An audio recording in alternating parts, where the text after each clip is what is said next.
खबरें जो आपको सीधे जोड़ती हैं हमसे, जिनका आपकी जिंदगी पर होता है सीधा असर।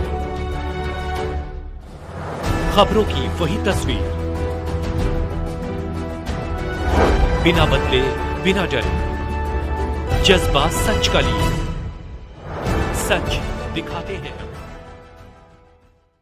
उमा प्रेम नेत्रालय बड़ा लालपुर शाखा का कैबिनेट मंत्री अनिल राजभर द्वारा उद्घाटन संपन्न। वाराणसी बड़ा लालपुर स्थित उमा प्रेम नेत्रालय के नवनिर्मित आंख के अस्पताल का 28 जनवरी दिन रविवार को सुबह 10 बजे कैबिनेट मंत्री श्री अनिल राजभर जी ने अपने कर कमलों से फीता काटकर उद्घाटन किया। उद्घाटन के पूर्व उमा प्रेम नेत्रालय के डायरेक्टर डॉक्टर अरुण कुमार गुप्ता ने अनिल राजभर जी का माल्यार्पण व शाल देकर स्वागत किया। तत्पश्चात मंत्री जी ने दीप प्रज्वलन किया। उद्घाटन के बाद मंत्री जी अस्पताल में उपलब्ध सुविधाओं के साथ नवीनतम उपकरणों से सुसज्जित व्यवस्था पर डॉक्टर साहब को धन्यवाद व बधाई दी। प्रेस को संबोधित करते हुए डॉक्टर अरुण कुमार गुप्ता, वरिष्ठ नेत्र रोग विशेषज्ञ, ने बताया कि हम पिछले 15 वर्षों से नेत्र चिकित्सा में कीर्तिमान कार्य स्थापित कर अपना एक कदम और आगे बढ़ाते हुए उमा प्रेम नेत्रालय चितईपुर के बाद अब बड़ा लालपुर शाखा की भी शुरुआत की, जिससे आसपास के लोग लाभान्वित हो सके। उद्घाटन समारोह में कैबिनेट मंत्री अनिल राजभर, बड़ा लालपुर के पार्षद ज्ञानचंद पटेल, फुलवारिया पार्षद मंजू कनौजिया के साथ साथ शहर के गणमान्य चिकित्सक doctor Karmraj Singh, doctor Pushpraj Singh, doctor Abhishek Dixit, doctor Shravan Yadav, doctor Ashutosh Singh, doctor S K. Gupta तथा उमा प्रेम नेत्रालय की मैनेजिंग डायरेक्टर शालिनी गुप्ता व डॉक्टर साहब के माता पिता उमकांति देवी व प्रेमचंद गुप्ता भी मौजूद थे। उमा प्रेम नेत्रालय के संस्थापक मैं डॉक्टर साहब को बहुत बधाई देना चाहता हूं। और ये काशी की दूसरी यूनिट है। आपने जिस तरह से काशी वासियों का, पूरे पूर्वांचल के लोगों का, यहाँ तक कि पूरे पश्चिम का जो बिहार का हिस्सा है, पश्चिम जो बिहार है, उधर के भी बहुत से मरीज यहाँ आते हैं।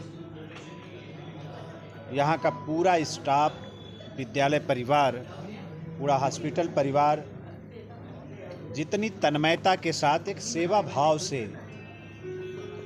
मरीजों की देखरेख करना, उनका विश्वास जीतना, इस संकल्प के साथ पूरा हॉस्पिटल परिवार काम कर रहा है। ये स्वागत योग्य है। और आप देख रहे हैं कि इससे कितनी बड़ी यूनिट यहाँ खुली है और ऐसी ही पहले यूनिट खुल चुकी है चितईपुर में। तो मरीजों का विश्वास है। हम लोग तो बाबा विश्वनाथ से प्रार्थना करते हैं कि पूर्वांचल के दूसरे शहरों में भी आपकी यूनिट जाए और दुनिया लेवल का इलाज हमारे पूर्वांचल वासियों को मिले।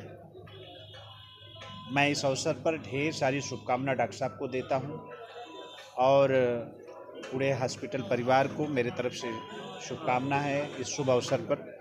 और उम्मीद करता हूं कि जिस तरह से मरीजों का विश्वास हॉस्पिटल के प्रति बना है, उमा प्रेम नेत्रालय के प्रति, वो विश्वास कायम रहे और ये लोग ऐसे ही समाज की सेवा करें। बहुत बहुत धन्यवाद।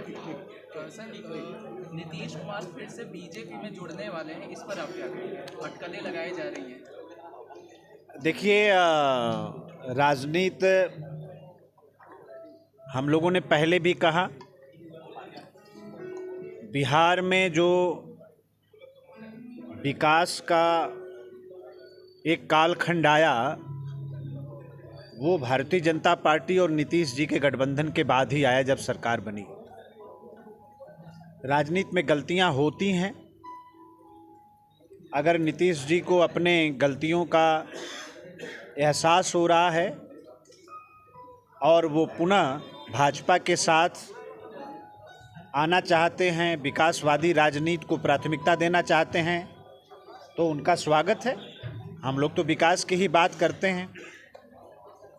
राष्ट्र का विकास हो, हमें भारत को विकसित राष्ट्र बनाना है, आत्मनिर्भर बनाना है, तो जिसका भी साथ मिले सबका स्वागत है। सपा और कांग्रेस का अलायंस टिकट की कल बातचीत हुई है, क्या लगता है कि परिवर्तन की बात करें? मैं आज फिर कह रहा हूँ, कांग्रेस सपा का भी गठबंधन नहीं होगा। 11 सीटों पे कुछ बात ऐसी बन रही है। मैं अब बहुत स्पष्टता के साथ कहना चाहता हूँ कि समाजवादी पार्टी और कांग्रेस का भी गठबंधन नहीं होगा। ये आपस में लाठी चलाएंगे और एक दूसरे को गाली देते हुए चुनाव में नजर आएंगे। क्या लगता है इंडिया गठबंधन में अगर नीतीश इधर उधर कहीं भी जाते हैं तो क्या लगता है इंडिया गठबंधन? पहले दिन से ये गठबंधन नहीं था। आपने गौर से देखा होगा तो ये जो गठबंधन बना रहे थे, एक दूसरे के प्रति कैसा व्यवहार था, मानसिकता कैसी थी। तो किसी भी काम में जब पवित्रता न हो, मन में खोट हो, तो गठबंधन कहाँ? हर कदम कदम पर गांठ है। तो जहाँ हर कदम कदम पे गांठ है वहाँ गठबंधन होने का कोई सवाल ही नहीं है। और सर, कल बीजेपी के एक नेता कहे कि नीतीश कुमार जो बिन बेंदी के लोटा है, उनको जहां फायदा मिल रहा है। अब उनका व्यक्तिगत विचार हो सकता है, पार्टी ऐसे विचार नहीं रखती। तो क्या लगता है यूपी के 80 सीटों का सपना अखिलेश यादव का क्या है? भारतीय जनता पार्टी उत्तर प्रदेश में हमारे मुख्यमंत्री जी का भी संकल्प है, हमारे प्रदेश अध्यक्ष जी का भी संकल्प है, भारतीय जनता पार्टी के एक एक वर्कर का संकल्प है। 80 की 80 सीट जीतकर उत्तर प्रदेश का हम लोग पूज्य मोदी जी को देने वाले हैं। पश्चिमी बंगाल में ममता बनर्जी अकेले चुनाव लड़ेंगी, क्या लगता है इस बार बीजेपी में कामयाब हो पाएगी? 75% सीटें पश्चिम बंगाल में हम जीतने जा रहे हैं। पिछले बार के परिणाम में सुधार होने जा रहा है। हम पिछले बार के परिणाम की पुनरावृत्ति ही नहीं करेंगे, बल्कि कई सीटें ज़्यादा जीत कर आने वाले हैं। बहुत बहुत